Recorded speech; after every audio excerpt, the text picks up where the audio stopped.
চিল্কিরহাট অঞ্চলের একজন ব্যক্তি আমার রাজবংশী সমাজের সর্বপ্রথম আইএস পাশ করিয়াছিল, নামটা মোর আজকের দিনত মনে নেই। বাঁশের হোগোজা দিয়া তাক হানি মারা হয়েছে। উয়ার অপরাধটা কি? আইএস পাশ করিয়া আসিবার পরে কুচবিহার ডিএম এর সাথে দেখা করিয়া ভারত ভুক্তি চুক্তির তথ্য জানিবার চাইছে কুচবিহার ডিএম এর কাছে। খবর চলে গেল পার্টির দরবারত ডিএম এর দপ্তর থাকিয়া কুচবিহারের বাদুর বাগানও সর্বদলীয় মিটিং হল। সেই মিটিংত বামফ্রন্ট সরকারের ভিতরে যেমন ছিল ফরওয়ার্ড ব্লক আর সিপিএম যৌথভাবে উমেক দায়িত্ব দিল মদ আমার রাজবংশী মানুষকে খোয়াল আর বাঁশের হালগোজা দিয়া রাজবংশী মানুষকে মারালে। কলকাতা থাকিয়া কুচবিহার পর্যন্ত প্ল্যানিং করিয়া রাজবংশী মানসি দিয়া এই ঘটনা করছিল। তা আমরা যদি দেখি অনেক সময় যে ইলেকশন আসিবে হচ্ছে আমার বাড়ির শিল দিয়ে ঢেলায়, কায় ঢেলায়? মোড়ে ভাগনা মোড়ে ভাসতা। কিন্তু তোমার ভাগনা ভাসতে তোমার বাড়ির শিল দিয়ে না ঢেলায়, উয়ের পাশ পাকে আরো ফির বড় কোনো মাথা আছে, সেই মানসিগুলা ফির উমেক মদ খোয়া দেয়া। মদ খোয়া যখন উয়ের হুশ থাকে না তখন হাতত শিল ধরে দেয়। তো এই যে এমন ধরনের কাহিনী কংগ্রেস থেকে শুরু করিয়া সিপিএম থেকে শুরু করিয়া তৃণমূল পর্যন্ত আমরা দেখলাম।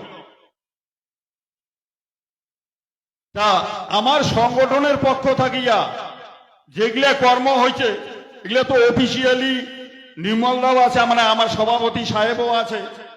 তা অত আলোচনা মুই না করিম, স্বল্প সময় মুই খালি একটু কথাগুলা স্মরণ করি দিনু।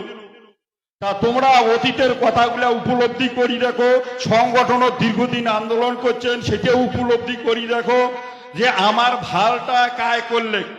কংগ্রেসের ঘর আমার অতীতে ভাল করছে, বামফ্রন্ট সরকার ভাল করছে, তৃণমূল সরকার ভাল করছে, নাকি বিজেপি সরকার আমার ভাল করবে?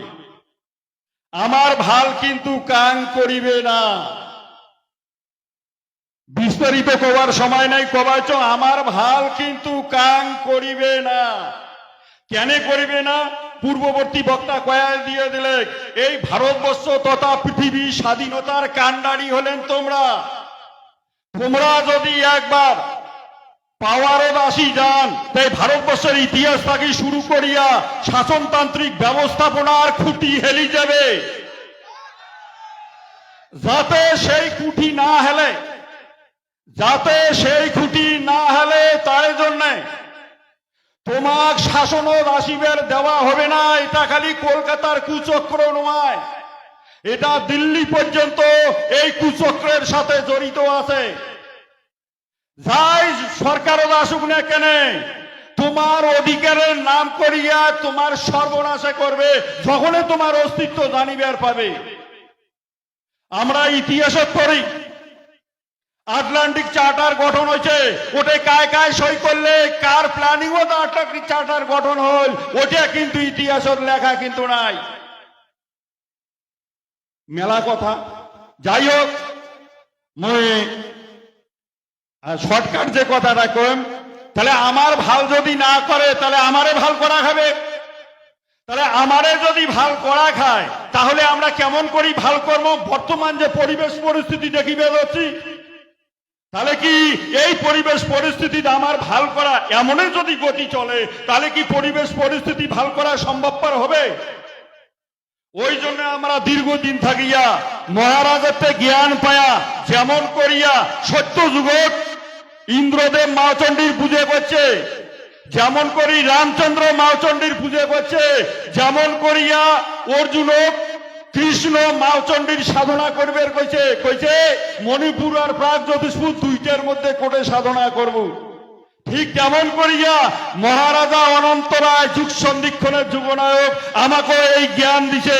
তা 25-26 বছর থাকিয়া কাংবা 30 বছর থাকিয়া মাওচণ্ডীর সাধনা করিয়া আসবে হচ্ছি। তা বর্তমান যে পরিবেশ পরিস্থিতি চলছে এই পরিবেশ পরিস্থিতি কিন্তু আর থাকিবে না, কারণ সময় ঘনিয়ে আসি গেছে। তা পরিবেশ পরিস্থিতি মাও যদি আমার সামনে আনি দেয়, তা আমরা কি শাসনের জন্য প্রস্তুত আছি না নাই?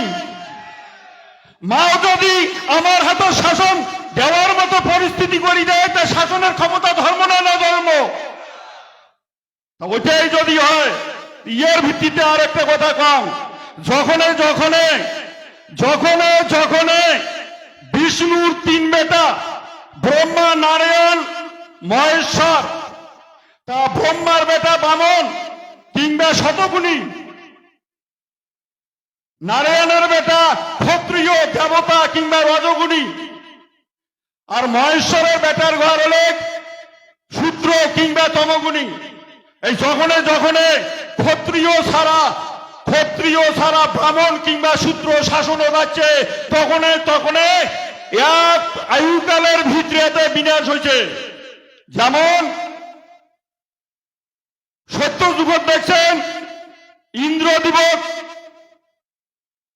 পদচ্যুত করিয়া মহিষাসুর রাজা হয়েছে, পরিণাম বিনাশ হয়েছে, সমূলে বিনাশ হয়েছে।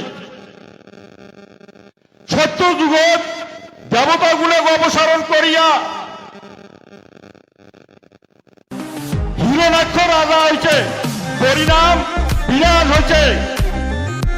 তার কিছুদিন পরে ক্ষত্রিয় গুলো অপসারণ করিয়া, মানে দেবতা গুলো অপসারণ করিয়া হিরণ্যকশিপু রাজা হয়েছে, পরিণাম বিনাশ হয়েছে।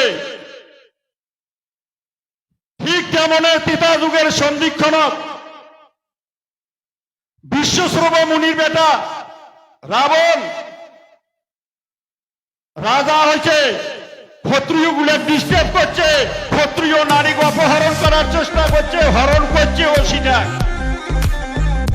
পরিণাম সমূলে বিনাশ হয়েছে।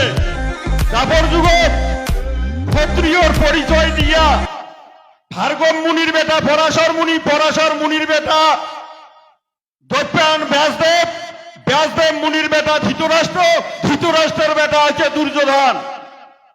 ইমরা ক্ষত্রিয়র পরিচয় দিয়া বামন হইয়া হস্তিনাপুর শাসন করছে, পরিণাম সমূলে বিনাশ হয়েছে।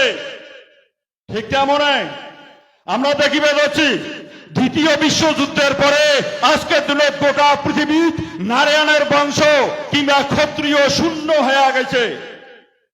তা দ্বিতীয় বিশ্বযুদ্ধের পরে এক পুরুষের সময় প্রায় শেষ হয়ে গেছে, এক পুরুষের সময় প্রায় শেষ। কথাটা বুঝিছেন কি? দ্বিতীয় বিশ্বযুদ্ধের পরে ক্ষত্রিয় শূন্য হয়ে গেছে এই পৃথিবী। এই পৃথিবীর নারায়ণের বংশধর আর শাসনত নাই। গোটা পৃথিবী ব্রহ্মা তথা মহেশ্বরের বংশধর শাসনত দেওয়ানিগিরি করিবে হচ্ছে। ওই জন্য আগামী দিনে যে অস্থিরতা আসিবে হচ্ছে, কিছুদিন থাকিয়া সিরিয়াল চলছে, এদি বলাৎকার ওদি ভূমিকম্প, ওদি ঘূর্ণিঝড়, টর্নেডো, সাইক্লোন চলতে আছে। বর্তমান যে সময়টা পড়ছে, এই প্রাকৃতিক বিপর্যয়ের পরিস্থিতিটা আরো বেশি করিয়া বাড়বে। তাই এই পরিস্থিতি দ্বিতীয় বিশ্বযুদ্ধের পরে 70, 75, 80 এই যে এক পুরুষকাল, মানে এক আয়ুকাল, এই এক আয়ুকালের পিরিয়ড প্রায় শেষ। ওই জন্য এখন প্রকৃতি, আমরা যদি চুপ করি থাকি, তাহলে কিন্তু এই প্রকৃতি কিন্তু চুপ করি থাকিবে না।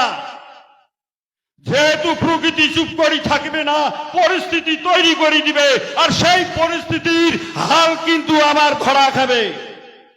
সেই পরিস্থিতির হাল যদি না ধরি, তা ওই প্রাকৃতিক বিপর্যয় আমরাও কিন্তু পৃথিবী থাকিয়া মুছি যাব।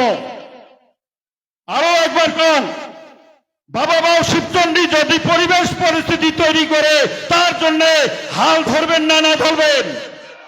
শাসনের মুঠি ধরবেন না ধরবেন? যদি শাসনের মুঠি ধরেন অবশ্যই থাকিবেন, আর না হলে সকায় মুছি জম এই পৃথিবী থাকিয়া। যাই হোক, সময় কম, মুই আর বেশি কথা না কম, মুই তো এই ব্লকেটাই সভা। তা ওই জন্য সকালে চরণদ আর একবার ভক্তি রাখিয়া, বিশেষ করে মহারাজের চরণদ আর একবার ভক্তি রাখিয়া মোর আলোচনা মুই এটি শেষ করনু। জয় শিবচন্ডী, জয় মা ভবানী, জয় শিবচন্ডী।